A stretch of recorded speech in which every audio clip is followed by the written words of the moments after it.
नमस्कार साथियों, कैसे हो आप सभी। उम्मीद है सारे अच्छे हो गए, पढ़ाई आप लोगों की अच्छी चल रही होगी। मैं सुनील मुदगल आपका अपने यूट्यूब चैनल पर स्वागत करता हूं। जैसा कि आपको बताया, अभिनय शर्मा सर ने टेस्ट सीरीज स्टार्ट कर रखी है। 73 टेस्ट का सॉल्यूशन कर चुके हैं, जिसकी पीडीएफ मिलेगी आपको सुनील मैथ्स वाला टेलीग्राम पे। आज 74 नंबर टेस्ट का सॉल्यूशन करेंगे और आज की क्लास का पहला क्वेश्चन है प्रॉब्लम ऑफ एज से रिलेटेड। बहुत अच्छा क्वेश्चन है। इसने कहा कि एक परिवार में पति, पत्नी और पुत्र की संयुक्त आयु 90 वर्ष है। यदि पति सबसे बड़ा है, पति और पत्नी की आयु का अंतर उसके पुत्र की आयु का 1/3 है।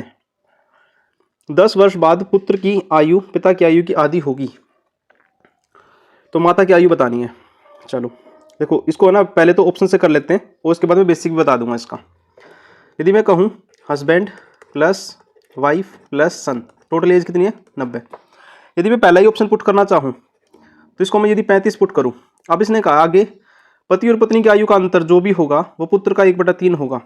यदि मैं मान लेता हूँ यहाँ एग्जाम्पल के तौर पे यहाँ 40 हो, इन दोनों का अंतर कितने का जी? 5 का। अब ये 1/3, इसका मतलब इसकी आयु कितनी रही होगी? 15।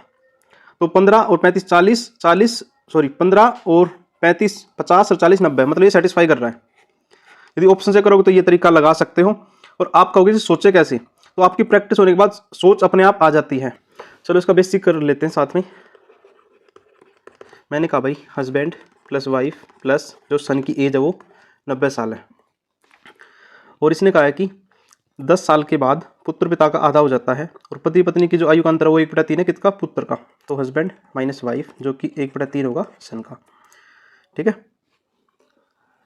तो इसको लिख सकता हूँ मैं जो 10 साल के बाद आफ्टर 10 ईयर, तो हस्बैंड प्लस पिता का कितना? आधा, जो कि इक्वल है सन का 10 साल के बाद। तो यहाँ से मैं इक्वेशन निकालना चाहूँ तो यहाँ से मिलेगा मुझे h प्लस 10 जो कि इक्वल होगा 2s प्लस 20। बेसिक थोड़ा सा लेंथ ही रहने वाला है, तो h की वैल्यू कितनी आ जाएगी यहाँ से? 2s प्लस में 10। एक इक्वेशन हमारे पास ये आ जाएगी। अब चलते हैं आगे। आगे होगा, यदि मैं कहना चाहूँ इसको पुट कर दूँ पहले वाली इक्वेशन में, तो h की जगह पुट कर देता हूँ। तो 2s प्लस 10 प्लस में w plus s is equal to 90। तो ये हो जाएगा 3s प्लस w जो कि इक्वल हो जाएगा 80 के इक्वल। एक इक्वेशन हमारे पास ये बन जाएगी, एक इक्वेशन ये बनने वाली है। अब आगे चलते हैं।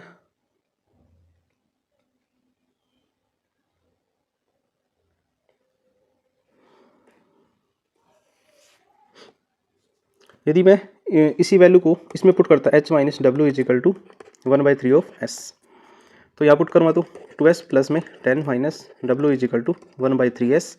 तो यहाँ से मिलेगा 6x प्लस में 30 minus 3w is equal to s, और यहाँ से 5s minus 3w is equal to -30। एक इक्वेशन ये रहने वाली है। ठीक है, यदि मैं इस वाली इक्वेशन को 3 से मल्टीप्लाई कर दूँ, 3 से मल्टीप्लाई कर दूँ तो मेरे पास मिलेगा 9s प्लस में 3w जो कि इक्वल होगा 240 के। और इस इक्वेशन के मैं पैरेलल रख देता हूँ इसको, तो 5s माइनस 3w जो कि इक्वल होगा -30 के। तो यहाँ से 14s इज इक्वल टू 210 के इक्वल आ जाएगा। और s की वैल्यू यहाँ से कितनी आने वाली है? 15। s की वैल्यू 15 आ जाएगी, तो अब इसको पुट कर लेते हैं। तो अब इस इक्वेशन में पुट कर लेते हैं इसको, 3 × 15 plus w is equal to 80। तो w is equal to 80 minus 45, तो 35 साल। आप बेसिक तरीके से इसको कर सकते हैं। क्वेश्चन नंबर 2 की तरफ चलते हैं। क्वेश्चन नंबर 2, क्वेश्चन नंबर 2 में कहा इसने क्वेश्चन नंबर 2 में कहा x minus Y is equal to 25, X Y is equal to 444, X cube minus Y की क्यूब। तो एक्स की क्यूब माइनस वाई की क्यूब का एक फॉर्मूला होता है एक्स माइनस वाई का होल स्क्वायर प्लस में 3xy। तो ये 25 होगा, अंदर कितना होगा? 425 प्लस में 3 गुना 444, तो अंदर होगा 25 गुना 425 जमा में 1332। जब आप सभी की मल्टीप्लाई करोगे तो रिजल्ट मिलेगा 48,925। ऑप्शन नंबर सी ठीक रहने वाला है यहाँ पे। क्वेश्चन नंबर 3, के का मान पता करना है, तो कर लेते हैं। k माइनस 1 x अपॉन में 2 माइनस के और x जो कि इक्वल होता है y अपॉन में -3y। ठीक है। तो y से y कटने वाला है और x से x कटने वाला है, तो ये हो जाएगा जी 3k प्लस में 3 जो कि इक्वल होगा 2 माइनस के के। तो 2k इज इक्वल टू 1 और k की वैल्यू कितनी आने वाली है 1/2। ऑप्शन नंबर ए ठीक रहने वाला है यहाँ पे। ठीक है।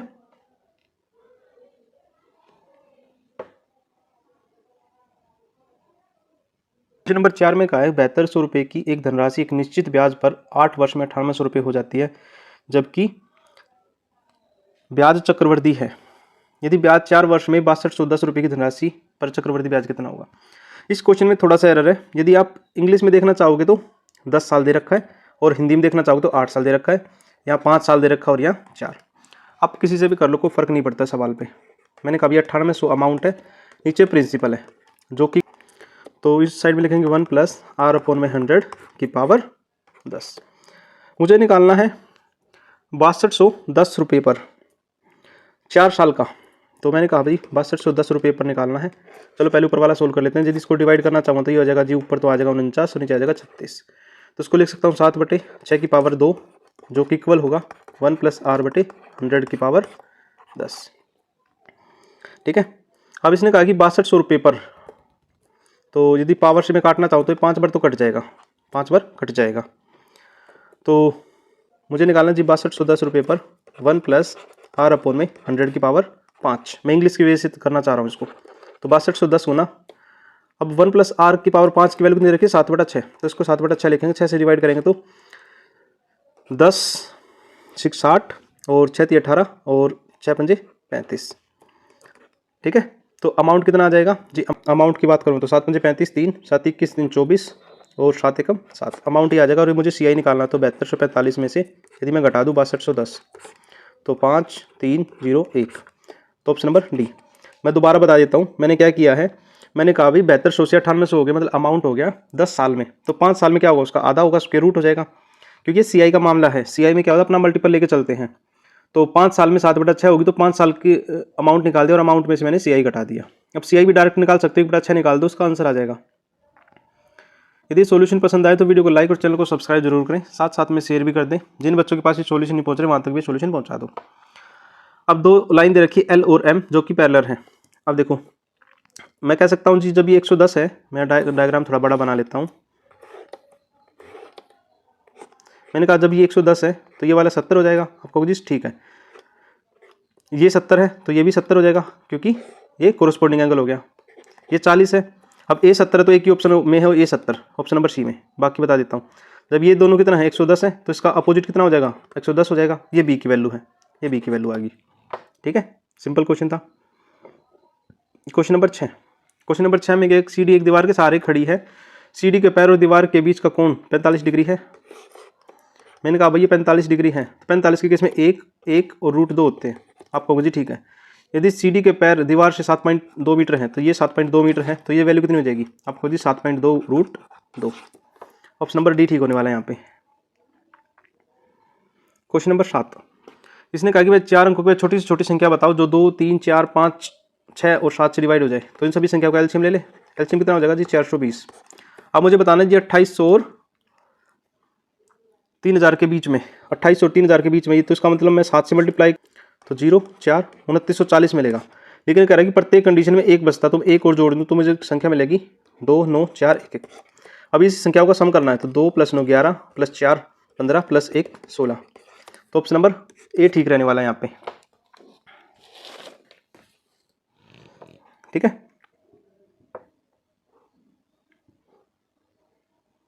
Question number 8। इसने कहा एक त्रिभुज है और 20 समकोण है, परिमाप 24 है। मैंने कहा भाई समकोण है तो ये 90 डिग्री होगा, परिमाप 24 है, तो लंब भुजा और कर्ण का अंतर कितना है 4 का। तो यहाँ यदि आपको ट्रिपलेट याद हो तो ट्रिपलेट लगा सकते हैं 8 6 और 10। देखो यदि दोनों को जोड़ेंगे तो 8 और 6 14 मिलेगा, और यदि कर्ण घटाऊंगा तो इन दोनों का डिफरेंस कितना मिलेगा 4। सेटिस्फाई कर रहा है तो यहाँ लगा दो 1/2 8 × 6 24। सवाल का आंसर आ जाएगा ऑप्शन नंबर बी ठीक रहने वाला है। और जोड़ भी करेंगे तब भी 24 आ रहा है, तो ट्रिपलेट लगाओगे तो जल्दी सवाल हो जाएगा, और बाकी बेसिक में इसमें टाइम लगने वाला है। Question number 9। 4 सेंटीमीटर किनारे वाले घन के प्रत्येक 2 सेंटीमीटर किनारे वाले घनों में काटा जाता है, तो छोटे घनों में से किसी एक घन का संपूर्ण पृष्ठ क्षेत्रफल और बड़े घन के संपूर्ण पृष्ठ क्षेत्रफल का अनुपात। तो स्मॉलर और लार्जर। तो मैं कह सकता हूँ 6a² जो कि इक्वल होगा 6a² से 6 कटने वाला है जो भी वैल्यू, तो इसको कह सकता हूँ 2 गुना 2 और ये कितना होगा 4 गुना 4। तो 4 से तो 4 कट जाएगा तो रेशियो आ जाएगा 1:4। तो ऑप्शन नंबर डी ठीक रहने वाला है यहाँ पे। क्वेश्चन नंबर 10, 27 किलोग्राम मिश्र धातु के तांबे और जस्ते का अनुपात 2:1 है। तो मैं कहना चाहूँ भाई 27 टोटल क्वांटिटी थी और 2 और 1 के अनुपात में बांट दिया, तो मैं कह सकता हूँ जी ये 18 हो जाएगा और ये 9। x किलोग्राम मिश्र धातु को जस्ते के साथ प्रतिस्थापित किया, मतलब कि मिक्सचर निकाल दिया x किलोग्राम। तो मैं कह सकता हूँ जो मिक्सचर निकलेगा वो 2:1 के रेशियो में निकलेगा, तो मतलब 2/3x निकलेगा और 1/3x निकालेंगे।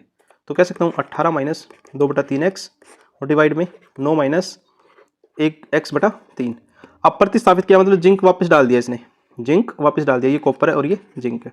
तो अनुपात कितना होगा 1:1। तो इसकी क्रॉस मल्टीप्लाई कर देते हैं, 18 माइनस 2/3x जो कि इक्वल होगा 9 माइनस x/3 प्लस में x। तो x को एक साइड में कर लेते हैं, तो 9 = x माइनस x/3 और प्लस में 2/3x। तो यहाँ से रिजल्ट कितना रहेगा, हम कहेंगे जी 9 = 3x माइनस x प्लस में 2x/3।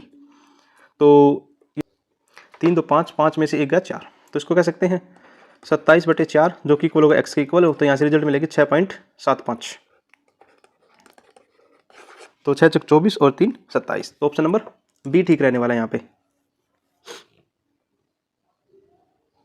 Question number 11, question number 11 में कहा कि a की वैल्यू दे रखी है और आपको पता है तो a की वैल्यू लिख सकते हैं जी 1/7। जो b की वैल्यू ये गलत दे रखी है, यहाँ पर b की वैल्यू आएगी 0.16666। ठीक है, तो b की वैल्यू यहाँ से आ जाएगी 1/6। तो हमें जोड़ना है जी 1/a प्लस 1/b, तो ये हो जाएगा 7 + 6। 13 सवाल का करेक्ट आंसर होगा। 1/19 किसी की वैल्यू नहीं होती। ठीक है, क्वेश्चन नंबर 12, क्वेश्चन नंबर 12 में कहा कि 50,000 रुपये की बाइक खरीदी और सालाना 10% घट रहा है। तो मैं कह सकता हूँ जी 50,000 की बाइक खरीदी है, 10% घट रहा है तो 90/100 और कितने साल, टाइम मुझे निकालना, नंबर ऑफ ईयर्स। ठीक है, तो हो जाएगी 36,450। तो 0 से 0 कटने वाली है, इसको लिख सकता हूँ 9/10 की पावर n जो कि इक्वल हो जाएगा 3645/5000। जब डिवाइड करूँगा 5 से तो ये आ जाएगा जी 729/1000, जिसको लिख सकता हूँ 9/10 की पावर 3। तो बेस से बेस कटेगा तो n की वैल्यू यहाँ पर कितनी आने वाली है 3। तो ऑप्शन नंबर ए ठीक हो जाएगा यहाँ पे। क्वेश्चन नंबर 12, क्वेश्चन नंबर 13, इसने कहा कि माधव ने 42,000 रुपये की एक वस्तु खरीदी और 20% हानि पर बेच दी। मैं कहना चाह रहा हूँ 42,000 की चीज़ खरीदी है, 20% हानि पर मतलब 80 में बेच दी, बाद में 30% का वापस फ़ायदा उठाना चाह रहा है, ये लाभ उठाना चाह रहा है। तो 130/100, तो 3 नीचे की 4 जीरो से ऊपर की 4 जीरो कट जाएंगी, तो ऊपर जो रिजल्ट मिलेगा वो मिलेगा 42 गुना 8 गुना 130, तो 0 और ये रिजल्ट मिलेगा 43,680। कितने का फ़ायदा हो गया आपको जी, इसमें से 42,000 में घटा दूँ तो मुझे 1680 का फ़ायदा हो जाएगा। ऑप्शन नंबर सी ठीक होने वाला है फिर यहाँ पे। क्वेश्चन नंबर 14, क्वेश्चन नंबर 14 में कहा किसी धनराशि का साधारण, तो इसको मैं लिख सकता हूँ जो ब्याज 1 है, प्रिंसिपल 25 है और आर और टी बराबर है, तो आर मल्टीप्लाई आर कह लेता हूँ क्योंकि आर और टी बराबर है। ठीक है, और डिवाइड बाई 100, तो 25 कितनी बार कटेगा 4 बार। R square is equal to 4, R की वैल्यू मिलने वाली 2 और आर बराबर टी है, तो टी बराबर कितना आ जाएगा 2 साल और सवा। ऑप्शन नंबर सी ठीक रहने वाला है यहाँ पे। Question number 15, question number 15 simplification का सवाल है। चलो सोल्व कर लेते हैं, पहले ब्रैकेट सोल्व कर लेते हैं, तो रिजल्ट मिलेगा 5 प्लस में 8 6/16, तो इसको लिख सकता हूँ 16 10 प्लस 6, तो 16/16, तो ये रिजल्ट मिलेगा 1 और यहाँ से रिजल्ट मिलेगा 1/5 मल्टीप्लाई में 25/7 माइनस का 1, तो ये 5 होगा, तो रिजल्ट मिलने वाला यहाँ से 5/7 माइनस 1, तो माइनस का 2/7। अब इसको सोल्व कर लेते हैं। 9 डिवाइड का साइन है तो डिवाइड लगा देंगे, और 6 चौक 24, 24 और 9 होते हैं जी 33, 33 में से 2 गया 31, तो 3 गुना 31 मल्टीप्लाई 7, तो 3 से कटने वाला 3 बार, तो ये आ जाएगा जी 21/31 और इसमें प्लस करेंगे माइनस 2/7, तो रिजल्ट रहने वाला जी 217, तो नीचे आ जाएगा और 147 माइनस 62, तो 5 8 85 बटे माइनस का 217, माइनस ऊपर लगा दो कोई नहीं, ठीक है। अब नीचे वाली वैल्यू सोल्व कर लेते हैं, नीचे वाली वैल्यू सोल्व कर लेते हैं। तो इसको लिखेंगे जी 24 बटे 16 माइनस में 10 प्लस में 36 बटे में 20 से काटेंगे तो 5 5 5 5 10 10 में से 1 गया 9, 9 से 4 बार कटेगा और 8 या 24 और 8 दूनी 16। तो रिजल्ट रहने वाला जी 3 बटा 2 माइनस का 6। तो 6 दूनी 12, 12 में से 3 गया 9, 9 बटा 2। तो इसको लिख सकता हूँ जी 85 बटे 217 माइनस का है और मल्टीप्लाई 2 बटा 9, ठीक है। उम्मीद आप लोगों का भी यही आंसर आया होगा। तो फाइनल आंसर बनेगा -170 बटे में 153, 9 दिन 18 1 19। मेरे हिसाब से तो आंसर ये है, और आप लोगों का कुछ अलग आया हो तो बता देना, मुझे एरर लग रहा है इस सवाल में। तो मेरे हिसाब से तो ई ऑप्शन बना लेते हैं, ई ऑप्शन बन जाएगा और 170 माइनस का 170 बटे 1953, ठीक है। उम्मीद आप लोगों को समझ में आ गई होंगी चीज़ें। क्वेश्चन नंबर 16, क्वेश्चन नंबर 16 में कहा ए और बी मिलकर किसी काम को 40 दिनों में पूरा कर सकते हैं। उन्होंने 7 काम शुरू किया और 30 दिनों के बाद बी ने काम छोड़ दिया और काम 41 दिन में पूरा हुआ, तो समय ज्ञात कर रही थी ए अकेला 50% काम करे। मैं कहना चाहता हूँ कि ए और बी 40 दिनों में काम कर सकते हैं और ए और बी ने 30 दिन काम किया, तो ए और बी के बचे हुए 10 दिन का काम, जो कि काम होगा अब ए अकेला करेगा 11 दिन में, क्योंकि बी ने तो छोड़ दिया। तो यहाँ से जो वैल्यू मिलेगी, तो यहाँ से वैल्यू मिलेगी 10a प्लस में 10b, जो कि इक्वल होगा 11a। तो a is equal to 10b, ठीक है। a अपॉन में b कितना हो जाएगा 10/1, 1 10/1 हो जाएगी। ये एफिशिएंसी आ गई, चलो पुट कर लेते हैं a और b। ये 10 है, ये 1। यदि मैं कहूँ 40 दिनों तक 11 एफिशिएंसी के हिसाब से, तो 440 वर्क टोटल रहेगा। 440 का 50% करना है, 50/100, और ए से करवाना है जी, ए की एफिशिएंसी 10 है, तो 2 जीरो से ऊपर की 2 जीरो कट जाएंगी, 5 से कटेगा 2 बार, 2 से 22 बार। तो ए अकेला काम को कर देगा 22 दिन में, ठीक है। ऑप्शन नंबर सी ठीक रहने वाला है।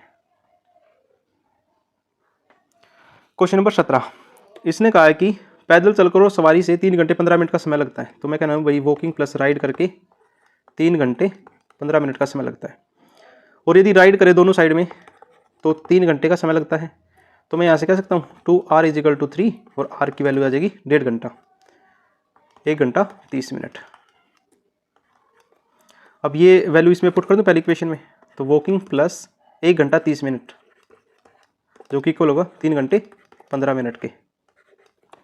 तो वॉकिंग की वैल्यू कितनी आ जाएगी यहाँ से, सिर्फ वॉकिंग की, तो 3 घंटे 15 मिनट में से 1 घंटा 30 मिनट घटा दूँ, तो वॉकिंग की आ जाएगी 1 घंटा 45 मिनट। और 2 साइड वॉकिंग की बात करें तो 1 घंटा 2 घंटे 3 घंटे 3 घंटे 30 मिनट सवाल का आंसर आ जाएगा। ऑप्शन नंबर डी ठीक हो रहने वाले हैं यहाँ पे।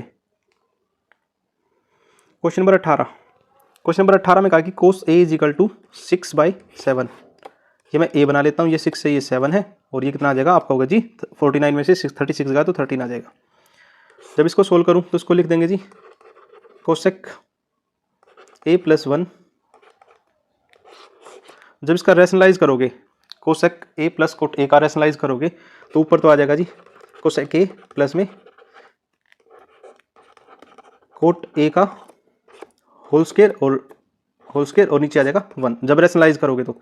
अब वैल्यू पुट कर देता हूँ 7/√13 प्लस में 6/√13 की पावर 2, तो 13/√13 का होल स्क्वायर, तो 169/13, तो रिजल्ट रहने वाला है 13। रैशनलाइज कर दो या बिना रैशनलाइज के भी वैल्यू पुट करोगे तब भी आंसर सेम आने वाला है।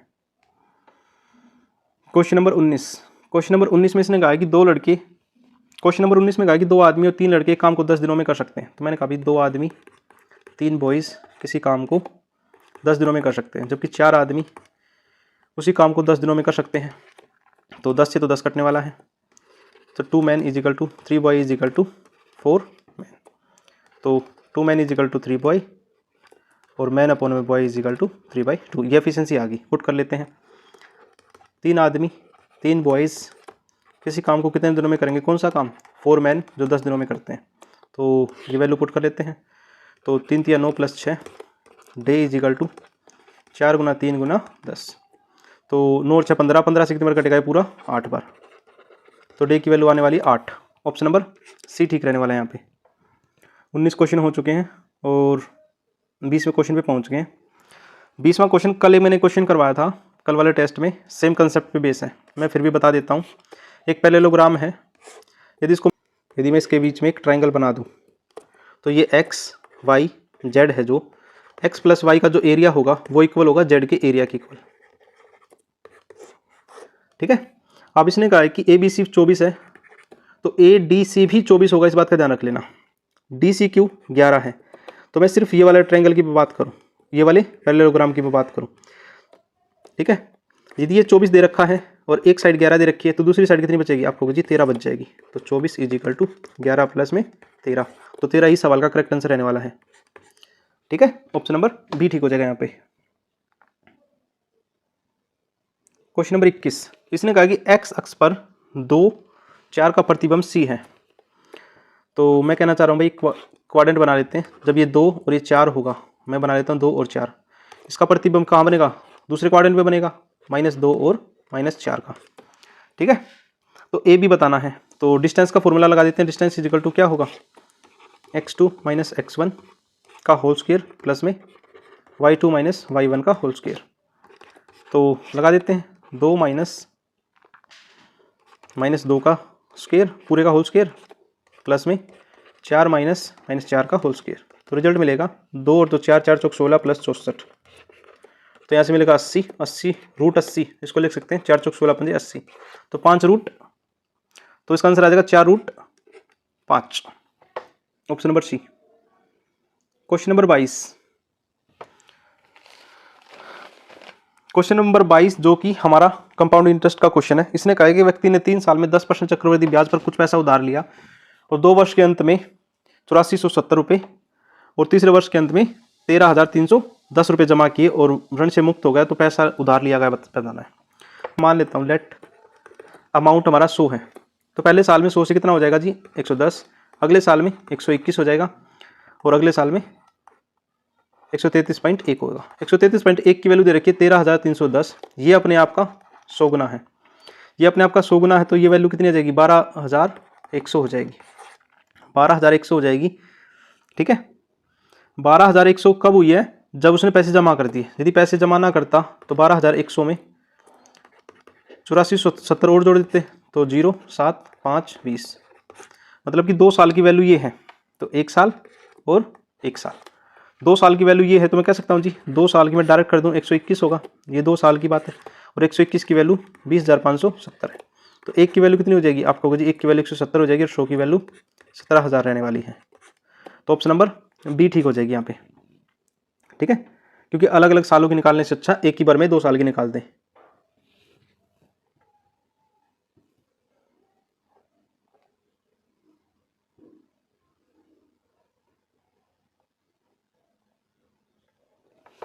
क्वेश्चन नंबर 23, क्वेश्चन नंबर 23 में इसने कहा है केशव, सुरजीत और थॉमस 2, 3 और 4 के अनुपात में निवेश करते हैं और टाइम है उनका 5:6:9। 20% लाभ प्रतिशत कार्यालय के किराए और रख रखाव के लिए खर्च करते हैं, शेष को लाभ आपस में बांट दिया जाता है।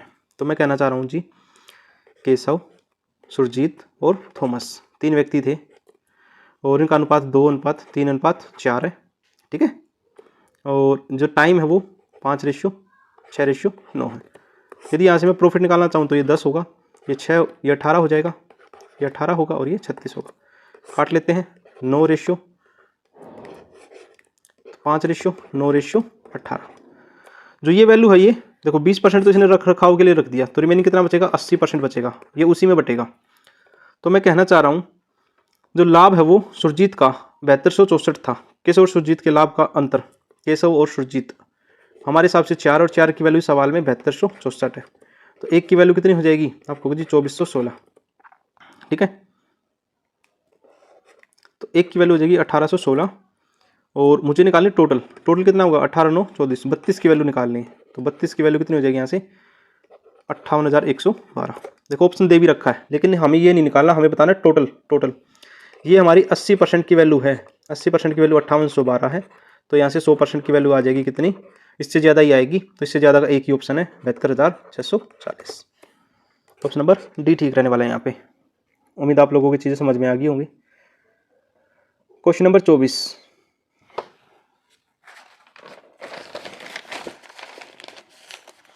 क्वेश्चन नंबर 24 में कहा कि 10 नल 1 से 10 इस प्रकार हैं कि n लीटर प्रति मिनट पानी भर सकता है। n 1 2 3 4 5 6 7 8 9 10 है। अगर सभी नल को एक साथ खोल दिया जाए तो 66 मिनट में टंकी भर जाएगी। तो मैं कहना चाह रहा हूँ भाई, पहली टंकी 1 भरेगी, दूसरी 2, तीसरी 3 4 5 6 7 8 9 और 10। तो टोटल पानी कितना भरा जाएगा आपको जी? टोटल पानी यहाँ से 55 भरा जाएगा और 66 मिनट लग रहे हैं, तो यहाँ से टोटल क्वांटिटी कितनी आ जाएगी? 3630 लीटर। अब इसने कहा कि सम संख्या वाले नलों को खोल दिया जाए, तो सम संख्या का मतलब 2 4 6 8 और 10, मतलब टोटल क्वांटिटी 30 के हिसाब से भरना चाहिए। तो 3630 डिवाइड में 30, तो 3 एकम 3 3 6 3 एकम 3, तो 121 मिनट का समय लगेगा। ऑप्शन नंबर डी ठीक रहने वाला है। यदि ये सॉल्यूशन पसंद आए तो वीडियो को लाइक और चैनल को सब्सक्राइब जरूर करें, साथ साथ में शेयर भी कर दें। जिन बच्चों के पास ये सॉल्यूशन नहीं पहुंच रहे वहाँ तक भी सॉल्यूशन पहुंचा दो।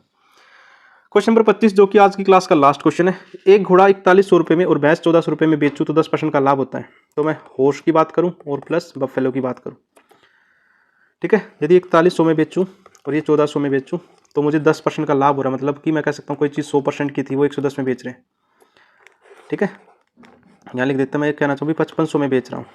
कोई चीज़ 100% थी, बाद में 110% पे बेची है, मतलब 110 की वैल्यू 5000, 5500 है तो इसकी वैल्यू 5000 आ जाएगी, मतलब टोटल सीपी 5000 रहा होगा, ठीक है।